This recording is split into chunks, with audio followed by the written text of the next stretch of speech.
ഞാനും എൻ്റെ പ്രിയപ്പെട്ട മകനെ എനിക്ക് വല്ലാതെ അവനെ ഇഷ്ടപ്പെടുന്നുണ്ട്. അവനെ പഠിക്കാൻ കൊണ്ടുവിട്ടു. എപ്പോഴും വീട്ടിൽ വിടണമെന്നുള്ള, പക്ഷേ എൻ്റെ മനസ്സങ്ങോട്ട് സമ്മതിക്കുന്നില്ല. കാരണം പിരിഞ്ഞിരിക്കാനുള്ള ഒരു സങ്കടം. സത്യം പറഞ്ഞാൽ ഞങ്ങളുടെ വീട്ടിൽ ബ്രോസ്റ്റർ മേടിക്കാറില്ല. എല്ലാവരും ചിക്കൻ ബ്രോസ്റ്റർ മേടിച്ച് കഴിക്കുന്നതാണ്. അപ്പോൾ അവൻ ഞങ്ങളുടെ വീട്ടിലത് മേടിക്കാറില്ല. കാരണം ഞാൻ അവനോട് പറഞ്ഞു, അവന് വലിയ ഇഷ്ടമാണ് അത്. അപ്പം നീ ഉള്ള ദിവസം മാത്രമേ വാങ്ങത്തുള്ളൂ. അനിയന്മാർ പറയും കാക്ക വന്നാൽ മാത്രമേ വാങ്ങത്തുള്ളൂ. കാരണം മക്കളെ പിരിഞ്ഞിരിക്കുമ്പോൾ ഉണ്ടാകുന്ന ഒരു വേദന, അത് വല്ലാത്ത വേദനയാണ്. സത്യം പറഞ്ഞാൽ ഹാഫിളീങ്ങളെയല്ല ആദരിക്കേണ്ടത്, ഹാഫിളീങ്ങൾക്കല്ല മൊമെൻ്റ് കൊടുക്കേണ്ടത്. ആ ഹാഫിളീങ്ങളെ പടച്ചവനെ സ്വന്തം വീട്ടിൽ നിന്ന് പഠിക്കാൻ കൊണ്ടുവിട്ടിരിക്കുന്ന മാതാപിതാക്കളുടെ സങ്കടം എത്ര വലുതാണെന്ന് അവർക്കറിയും. സത്യത്തിൽ എല്ലാവരും ഖുർആൻ പഠിക്കുന്നു, അവന്മാരിങ്ങനെ കളിച്ചും ചിരിച്ചും നടക്കുന്നു, കുട്ടികൾ ഓളത്തോടെ നടക്കുന്നു. നമ്മൾ നമ്മുടെ മക്കളെ കാണാൻ പോയിട്ട് സ്ഥാപനത്തിൽ നിന്ന് ഇറങ്ങി പോകുമ്പോൾ അറിയാതെ കണ്ണ് നിറഞ്ഞു പോകും. അപ്പോൾ സത്യത്തിൽ ആദരിക്കേണ്ടത് ഹാഫിളീങ്ങളുടെ മാതാപിതാക്കളെയാ. എന്തായാലും ഞങ്ങളിവിടെ ആദരിച്ചില്ലെങ്കിലും ഹാഫിളീങ്ങളുടെ മാതാപിതാക്കൾക്ക് അള്ളാഹു നാളെ പരലോകത്ത് കൊടുക്കുന്ന ഒരു ആദരവുണ്ട്. എൻ്റെ പ്രിയപ്പെട്ട ഉപ്പമാർ, ഉമ്മമാർ, അള്ളാഹുവിൻ്റെ വിശുദ്ധമായ ഖുർആൻ തൻ്റെ മക്കളെ പഠിപ്പിക്കാൻ തയ്യാറാകുന്ന മാതാപിതാക്കൾക്ക്, ലോകത്ത് നിങ്ങൾക്ക് എന്തൊക്കെ മെമൻ്റ് തന്നാലും ഏതൊക്കെ അവാർഡ് തന്നാലും അതൊന്നും ആകില്ല. പക്ഷെ ഹാഫിദിനുള്ള കൊടുക്കുന്ന പ്രതിഫലമല്ല. നാളെ പടച്ച റബ്ബിന്റെ പരലോകത്ത് ഖബറിനകത്ത് നിന്ന് എഴുന്നേറ്റ് കോടാനി വരുന്ന ജനങ്ങൾ, 1,24,000 പരം വരുന്ന പ്രവാചകന്മാർ, ആ പ്രവാചകന്മാരുടെ അനുയായികൾ, ആദം നബിയും നൂഹ് നബിയും ഇബ്രാഹിം നബിയും മൂസാ നബിയും ദാവൂദ് നബിയും യാക്കൂബ് നബിയും യൂനുസ് നബിയും യൂസുഫ് നബിയും ഹാറൂൻ നബിയും, ലോകത്ത് കടന്നു വന്ന 1,24,000 പരം വരുന്ന പ്രവാചകന്മാർ, ആ പ്രവാചകന്മാരുടെ അനുയായികളും പടച്ചവനെ കോടാനുകോടി വരുന്ന ജനങ്ങളൊന്ന് ചിന്തിച്ചു നോക്കടോ. ഈ പായിപ്പാട് മജ്ലിസിന്റെ മുമ്പിലിരിക്കുന്ന ഏതെങ്കിലും ഒരു ഉമ്മാനെ വിളിച്ചിട്ട്, ഒരു വാപ്പയെ വിളിച്ചിട്ട് ഈ സ്റ്റേജിലേക്കൊന്ന് കയറി വന്നിട്ടിരിക്കാൻ പറഞ്ഞാൽ നിങ്ങളുടെ മനസ്സിന് എന്തൊരാനന്ദമാണ്, എന്തൊരു സന്തോഷമാണ്, നിങ്ങളുടെ മുഖത്ത് എന്തൊരു പ്രകാശമാണ്. എന്നാ പടച്ചവനെ, കേവലം ഇത്രയും ആൾക്കാരുടെ മുമ്പിൽ നിങ്ങൾക്ക് അങ്ങനെ ഒരു ആദരവ് കിട്ടിയാൽ നിങ്ങളുടെ മനസ്സിന് വല്ലാത്ത സന്തോഷമെങ്കിൽ, പടച്ചവനെ നാളെ കോടാനുകോടി വരുന്ന ജനങ്ങൾ, 1,24,000 പേർ വരുന്ന പ്രവാചകന്മാര്, അവരുടെ അനുയായികൾ, പടച്ചവനെ നിബിതങ്ങള്, സ്വഹാബത്ത്, താബീങ്ങൾ, തബഉ താബീങ്ങൾ, ഇമാമുമാർ, ഔലിയാക്കന്മാര്, സയ്യിദന്മാര്, പണ്ഡിതന്മാര്, ഹാഫിളീങ്ങൾ, ആലിമീങ്ങൾ, ആബുദീങ്ങൾ, സ്വാലിഹീങ്ങൾ, എന്തിനാ പടച്ചവനെ നിന്റെ നാട്ടുകാര്, നിന്റെ കുടുംബക്കാര്, നിന്റെ കൂട്ടുകാര്, നിന്റെ പരിചയക്കാര്, നിന്റെ അയൽവാസികൾ, അങ്ങനെ കോടാനുകോടി വരുന്ന ജനങ്ങൾ മുഴുവനും നാളെ പടച്ച റബ്ബിന്റെ കോടതിയിൽ നിൽക്കുമ്പോ അതാ ഒരു സിംഹാസനം കൊണ്ടുവന്നിടുകയാണ്, ഒരു സിംഹാസനം കൊണ്ടുവന്നിടുകയാണ്. ആരാ? ലോകത്തിന്റെ അധിപനായ പടച്ച റബ്ബ്, റബ്ബുൽ ഇസ്സത്തായ അല്ലാഹു ഒരു സിംഹാസനം കൊണ്ടുവന്ന് വെക്കുകയാണ്. പടച്ചവനെ എന്താ ആനയിച്ചു കൊണ്ടുവരികയാണ്. ആരെയാണ് ആനയിച്ചു കൊണ്ടുവരുന്നത്? പടച്ചവനെ ഖുർആൻ പഠിച്ചവനെയല്ല, ഖുർആൻ പഠിക്കാൻ സഹായം ചെയ്തവനല്ല, പഠിപ്പിച്ച ഉസ്താദിനല്ല. ആരെയാണ് നാളെ വിളിച്ചു കൊണ്ടുവരുന്നതെന്നറിയോ? ഈ ഖുർആൻ പഠിക്കതാ ഖുർആനിന്റെ മജ്ലിസിൽ പങ്കെടുത്ത ഈ മക്കളോട് പറയുന്നു, നിങ്ങളെയല്ല അല്ലാഹു പരിഗണിക്കുന്നത്, നിങ്ങൾക്ക് ജന്മം നൽകിയ വാപ്പാനെയും ഉമ്മാനെയും വിളിച്ചു കൊണ്ടുവരികയാണ്. ആ പാവപ്പെട്ടവരെ കൊണ്ടുവന്നിട്ട് അല്ലാഹു സുബ്ഹാനഹു വ തആല സിംഹാസനത്തിലിരിക്കുകയാണ്. വിഐപികളെ പോലെ അവിടെ കൊണ്ടുവന്ന് ഇരുത്തിയിട്ട് അല്ലാഹു സുബ്ഹാനഹു വ തആല അവരുടെ തലയിലേക്ക് ഒരു കിരീടമങ്ങ് ധരിപ്പിക്കുകയാണ്. അവരുടെ തലയിലേക്ക് ഒരു കിരീടമങ്ങ് ധരിപ്പിക്കുകയാ. സുബ്ഹാനല്ലാഹ്. കിഴക്ക് മുതൽ പടിഞ്ഞാറ് വരെ പ്രകാശിക്കുന്ന രീതിയിലുള്ള ഒരു തലയിലേക്ക് ഒരു കിരീടം കൊണ്ടുവന്ന് വെക്കുകയാണ്. ഇതാർക്ക് കിട്ടുന്നതാണ്? പടച്ചവനെ, 4 മക്കൾ ഇന്നലെ ഇവിടെ ഹാഫിളീങ്ങളായി സനദ് വാങ്ങി. യഥാ പടച്ചവനെ എരുമേലിയിലുണ്ട്, വായ്പോരുണ്ട്, മർക്കസിലുണ്ട്, പടച്ചവനെ അഞ്ചൽ സ്ഥാപനത്തിലുണ്ട്. എന്റെ പ്രിയപ്പെട്ടവർ, ഇവരുടെ മാതാപിതാക്കൾക്ക് അല്ലാഹു കൊടുക്കുന്ന ഒരു പദവിയാണ്, ഒരു സ്ഥാനമാണ്.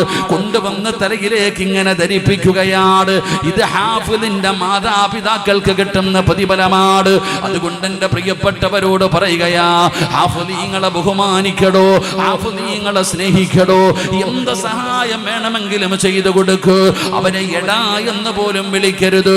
അവനെ തൊടണമെങ്കിൽ ഉളുവെടുക്കണമെന്നാണ്.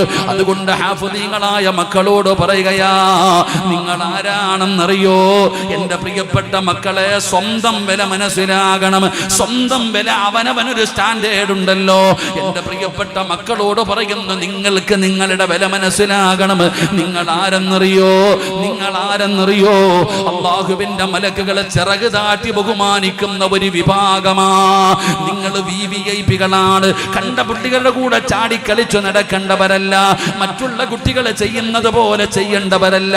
മുടിയും വളർത്തി മൊബൈലും കയ്യിൽ പിടിച്ച് കളിച്ചു നടക്കേണ്ട മക്കളല്ല. നിങ്ങൾക്കൊരു സ്റ്റാൻഡേർഡ് ഉണ്ട്. നിങ്ങൾ ആരെന്നറിയോ? എന്റെ പ്രിയപ്പെട്ട മക്കളെ, നിങ്ങൾ അല്ലാഹുവിന്റെ മലക്കുകൾ ചിറക് താത്തി ബഹുമാനിക്കുന്ന ഒരു വിഭാഗമാണ്. പടച്ചവനെ, നിങ്ങളുടെ പവർ എന്താണ്? നിങ്ങൾ പള്ളിപ്പറമ്പിൽ ഇറങ്ങി പോയാ മതി. ഈ പായിപ്പാട് പള്ളിയുടെ ഖബർസ്ഥാനിൽ വെറുതെ നിങ്ങളും ഇറങ്ങിപ്പോയാ ആ ഖബറിനകത്ത് കിടക്കുന്ന ഖബറാളികളുടെ ശിക്ഷ പോകും അല്ലാഹു നിർത്തിവെക്കുകയാ. കാരണം നീ വിവിഐപി ആണ്. പടച്ചവനെ, അവിടെയും തീരുന്നില്ല. അല്ലാഹുവേ, നിന്റെ ദുആയ്ക്ക് ഇജാബത്തുണ്ട്. എന്തിനാണ് പടച്ചവന് സ്ഥാപനങ്ങളിൽ വന്ന് ദുആ ചെയ്യാൻ പറയുന്നത്? കാരണം മുതഅല്ലിമീങ്ങളുടെ ദുആയ്ക്ക് ഇജാബത്തുണ്ടോ? നിങ്ങൾ അല്ലാഹുവിനോട് ചോദിച്ചാൽ അല്ലാഹു ഉത്തരം തരുമെന്ന് മഹാനായ നബി മുഹമ്മദ് മുസ്തഫ സല്ലല്ലാഹു അലൈഹി വസല്ലമ തങ്ങൾ പഠിപ്പിക്കുമ്പോ പടച്ചവനെ, എന്റെ പ്രിയപ്പെട്ട മുതഅല്ലിമീങ്ങളോട് പറയുകയാണ്, മക്കളെ, മരിക്കുന്നത് എങ്ങനെന്നറിയോ? മരിക്കുന്നത് എങ്ങനെയെന്നറിയുമോ? നിങ്ങളും മരിക്കുന്ന സമയത്ത് അല്ലാഹു സുബ്ഹാനഹു വ തആല നിങ്ങൾക്ക് സ്വർഗ്ഗത്തിൽ ഒരുക്കി വെച്ചിരിക്കുന്ന, എല്ലാവരും മരിക്കുമ്പോ സ്വർഗ്ഗം കണ്ടിട്ട് മരിക്കാൻ ദുആ ചെയ്യുന്നവരല്ലേ? എങ്കിലും ഹാഫിളീങ്ങളായ ആലിമീങ്ങളായ ആ ഇൽമു പഠിക്കുന്ന മക്കളോട് പറയുകയാ, നിങ്ങൾക്ക് അല്ലാഹു കാണിച്ചു തരുന്നത് സ്വർഗ്ഗം മാത്രമല്ല.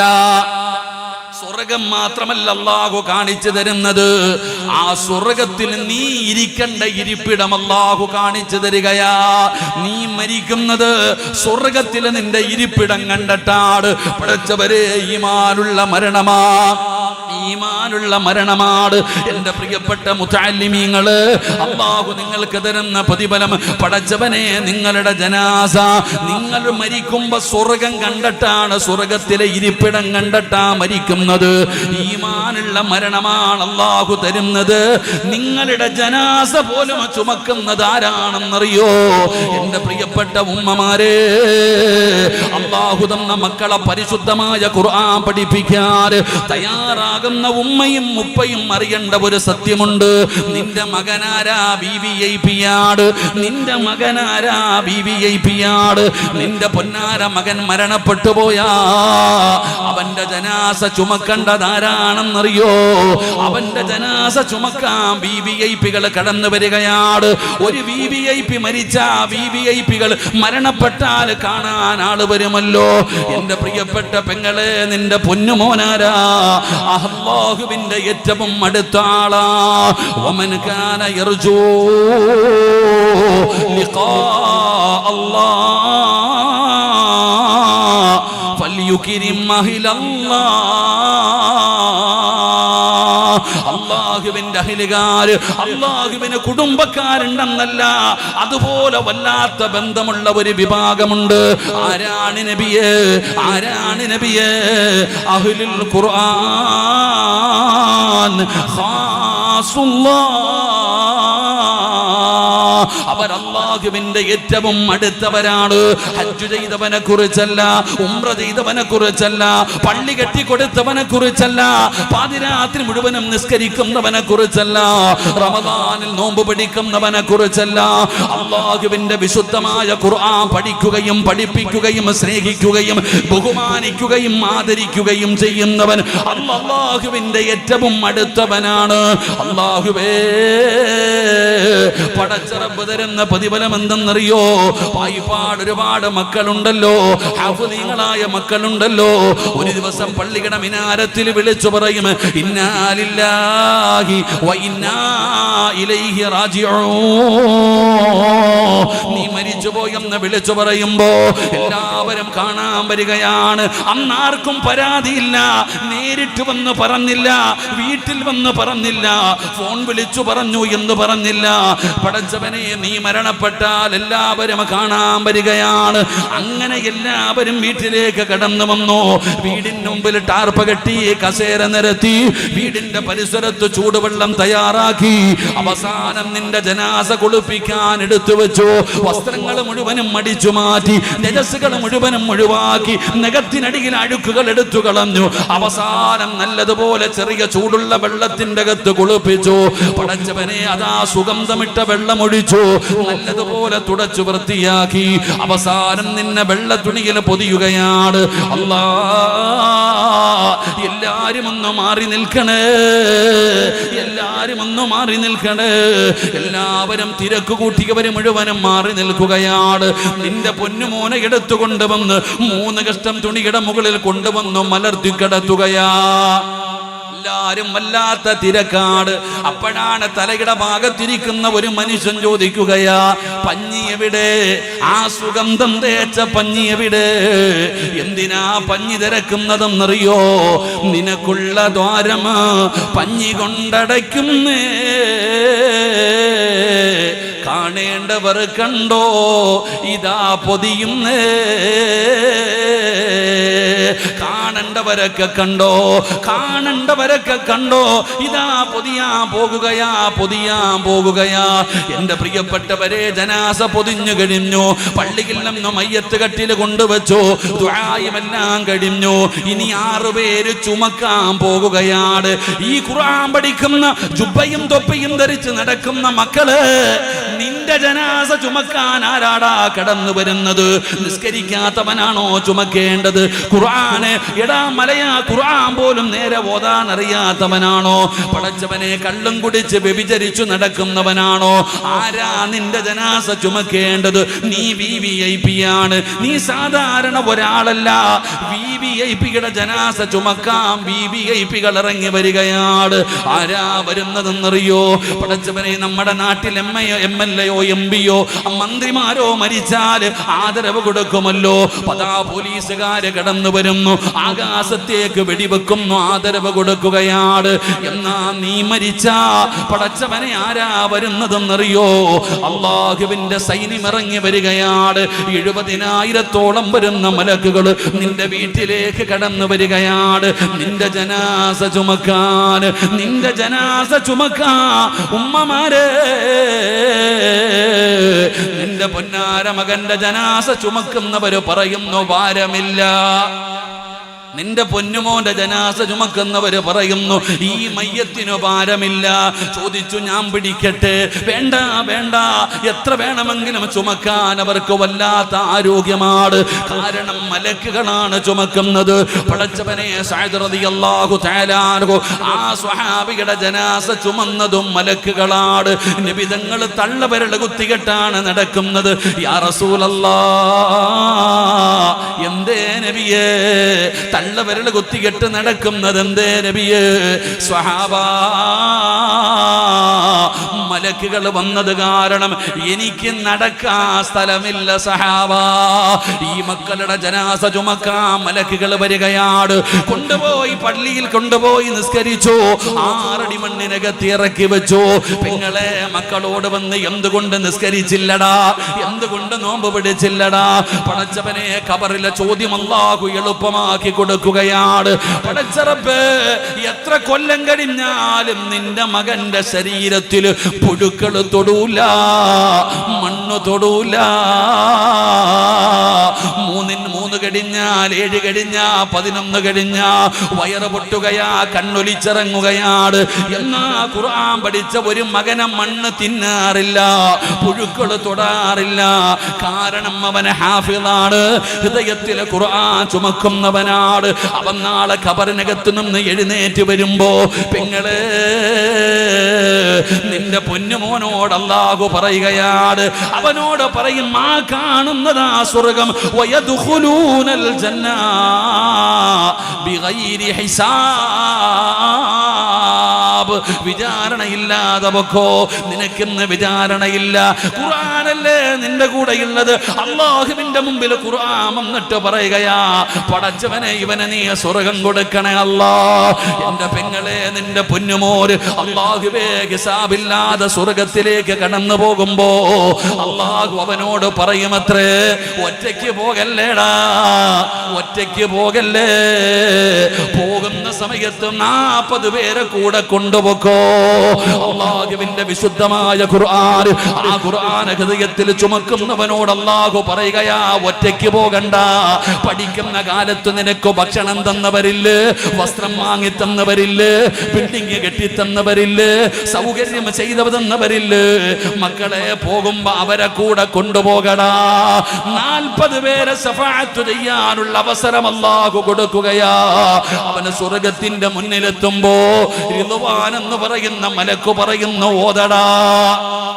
അല്ലാഹുവിന്റെ ഖുർആൻ പഠിച്ച മകൻ സ്വർഗ്ഗ കവാടം കടക്കുമ്പോ മലക്ക് പറയുമത്രേ, ഓതടാ നീ ഖുർആൻ.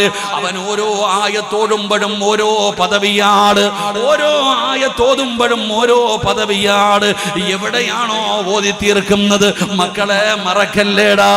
പൊന്നുമോനെ 114 സൂറത്തുകൾ ഓതി തീരുമ്പോ 6600 പരം വരുന്ന ആയത്തുകൾ നീ ഓതി തീരുമ്പോ എവിടെ എത്തുമെന്നൊന്ന് ചിന്തിക്കുക. അല്ലാഹുവിന്റെ സ്വർഗ്ഗത്തിലെ 100ാമത്തെ പദവിയായ ജന്നാത്തുൽ ഫിർദൗസ്, പടച്ചവരെ ആ സ്വർഗ്ഗത്തിലേക്ക് നീ ഞങ്ങളെ എത്തിക്കണേ അല്ലാ. അതാണ് പരിശുദ്ധമായ ഖുർആൻ. അത് പഠിക്കുന്നവർക്കും അതിനുവേണ്ടി അതാ ഞാൻ പറഞ്ഞത്, കുൻ ആലിമൻ ഔ മുതഅല്ലിമൻ ഔ മുഹിബ്ബൻ ഔ മുസ്തമിഅൻ ഫലാ തകുൻ ഖാമിസ. ഏതെങ്കിലും ഒരു വിഭാഗത്തിൽ പെട്ടേക്കാൻ. പായിപ്പാട് പള്ളിയുടെ മുകളിൽ 3-4-5 മക്കൾ പഠിക്കുന്നുണ്ട്. എങ്ങനെ പൂട്ടിക്കാമെന്നല്ല നോക്കേണ്ടത്, എങ്ങനെ പൈസ കൊടുക്കും, ഇതിനെയൊക്കെ നോക്കിയിട്ട് വല്ല കാര്യമുണ്ടോ, ഇവിടെ ദുനിയാവി വല്ല പ്രയോജനമുണ്ടോ, അതെങ്ങനെയെങ്കിലും പൂട്ടിക്കാനല്ല നോക്കേണ്ടത്. പടച്ചോനെ 5 എണ്ണമെങ്കിലും ഉണ്ടല്ലോ, അൽഹംദുലില്ലാ. അതിനെ എങ്ങനെ മുന്നോട്ട് കൊണ്ടുപോകാം, അതിനെ എങ്ങനെ നിലനിർത്താം. വീട്ടിനകത്ത് കസേരയ്ക്കകത്തിരുന്ന കോളേജ് വളരൂല. 40 കൊല്ലമായിട്ട് അള്ളാഹു കൊടുത്ത ആയുസ് മുഴുവനും സ്ഥാപനങ്ങൾക്ക് വേണ്ടി മാറ്റിവെച്ച ഒരു മനുഷ്യനായിരിക്കുന്നത്. അള്ളാഹു സ്വർഗം കൊടുക്കുമാറാകട്ടെ. ഞങ്ങളെ കുറിച്ച് തിരിച്ച് ഉസ്താദിനെ ക്ഷണിച്ചിട്ട് വരുമ്പോൾ എൻ്റെ കൂടെ വന്നവർ ഉസ്താദിൻ്റെ മദ്ഹ് പറയുകയാണ്, എടോ ഇങ്ങനെ അള്ളാഹു തന്ന ആയുസ് ഇങ്ങനെയൊക്കെ സ്ഥാപനങ്ങൾ മുന്നോട്ട് കൊണ്ടുപോകുക. അപ്പം അതുകൊണ്ട് എൻ്റെ പ്രിയപ്പെട്ട സഹോദരങ്ങളെ, ഇവിടെ ഒരു സ്ഥാപനമുണ്ട്. അള്ളാഹു അത് നിലനിർത്തി തരുമാറാകട്ടെ, അള്ളാഹു നിലനിർത്തി തരുമാറാകട്ടെ. അതുകൊണ്ട് ഞാൻ നിർത്തുകയാണ്, ദുആ ചെയ്യുന്നു. എല്ലാവർക്കും വല്ലാത്ത വാശിയ. കുട്ടികൾക്കൊക്കെ ഇങ്ങോട്ട് വാടാന്ന് പറഞ്ഞാൽ അങ്ങോട്ട് പോകും, കണ്ണുരുട്ടി നോക്കും. എല്ലാവർക്കും വല്ലാത്ത വാശിയ. വാശിയുടെ കാലമാണ്. ഉമ്മാനെയും ഉപ്പാനെയും വരെ കൊല്ലുന്ന മക്കൾ. മാതാപിതാക്ക ഉമ്മാനെ കഴുത്തെറുത്ത് കൊന്നിട്ട് അവൻ പറയുന്നു, വാപ്പാനം കൂടെ കിട്ടിയിരുന്നെങ്കിൽ അങ്ങാരെ കൂടെ തീർക്കാന്ന്. ഇതാ ഇന്നത്തെ മക്കൾ.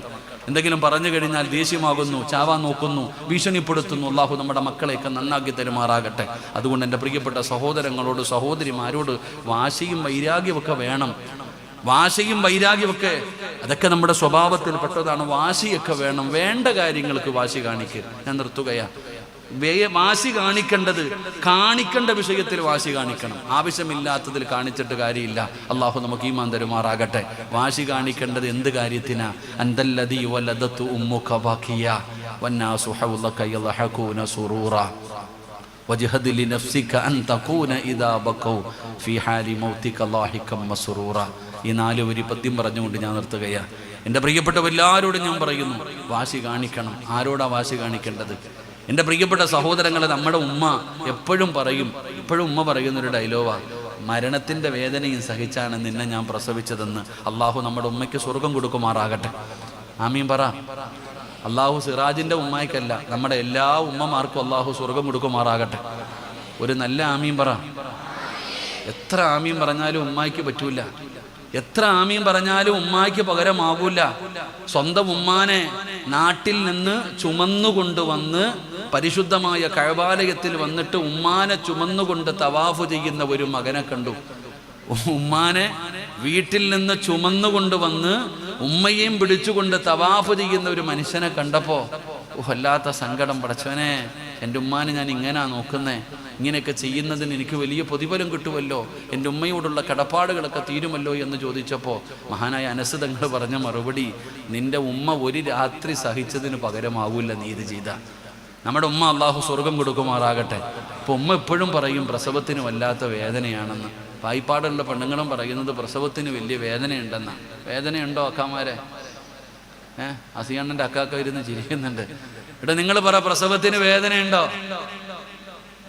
ഉണ്ടോ? അപ്പോൾ പ്രസിഡന്റ് എന്നെ നോക്കുക, നമുക്കൊന്നും പ്രസവത്തിൻ്റെ വേദന അറിയത്തില്ല.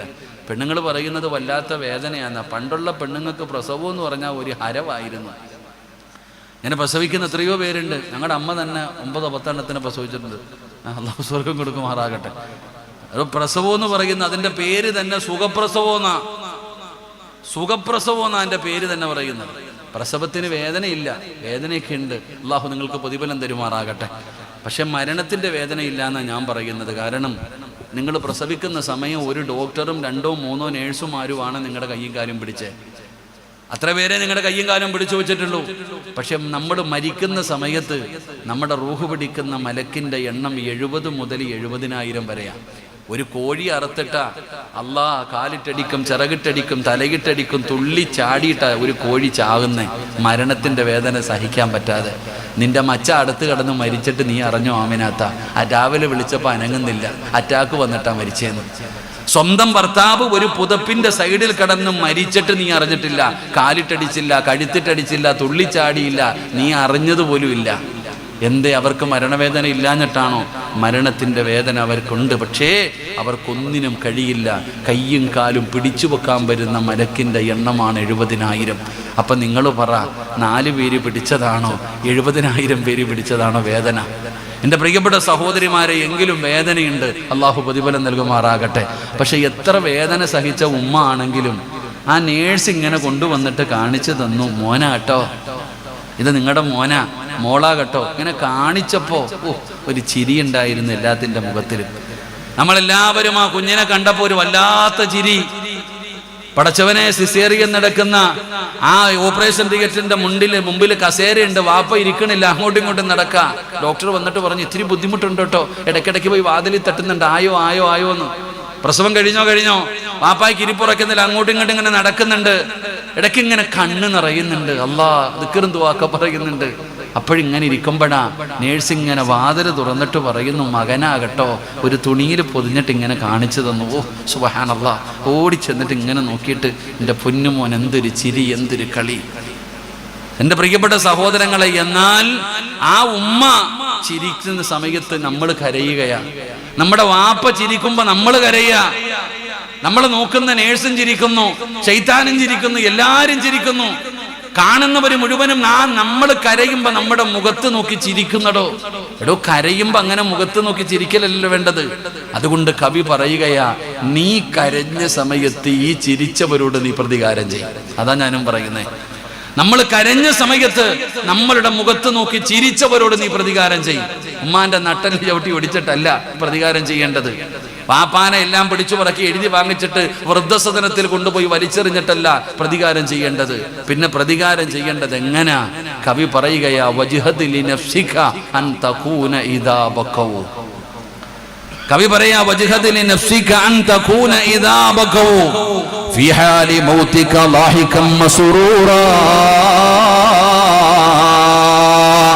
എന്നോട് ഞാൻ പറയുന്നു, നിങ്ങളോട് ഞാൻ പറയുകയാണ്, ഈ രംഗം ഏത് വീട്ടിലും കടന്നു വരുമടോ. ഇതുപോലെ ഒരു രംഗം വരാത്ത വീടില്ല സഹോദരാ. പടച്ചവരെ, എപ്പോഴാണെങ്കിലും അങ്ങനെ ഒരു വീട് വരുമല്ലോ, അങ്ങനെ ഒരു നിമിഷം വരുമല്ലോ.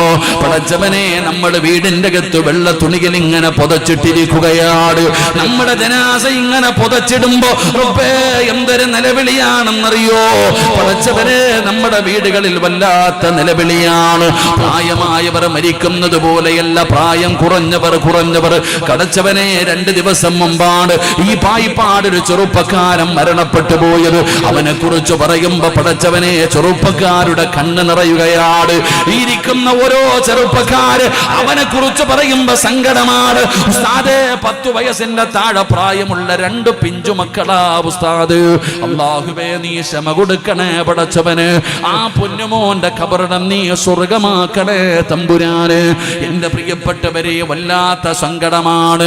ആ ജനാസ പുതിയ സമയമാകുമ്പോ ആരോ പറയുന്നുണ്ട് പൊതിയല്ലേ പൊതിയല്ലേ പൊതിയല്ലേ. ഉമ്മാനും അവസാനമായിട്ട് കാണാൻ ആഗ്രഹമുണ്ട്, വാപ്പയ്ക്ക് അവസാനമായിട്ടൊന്ന് കാണാൻ ആഗ്രഹമുണ്ട്.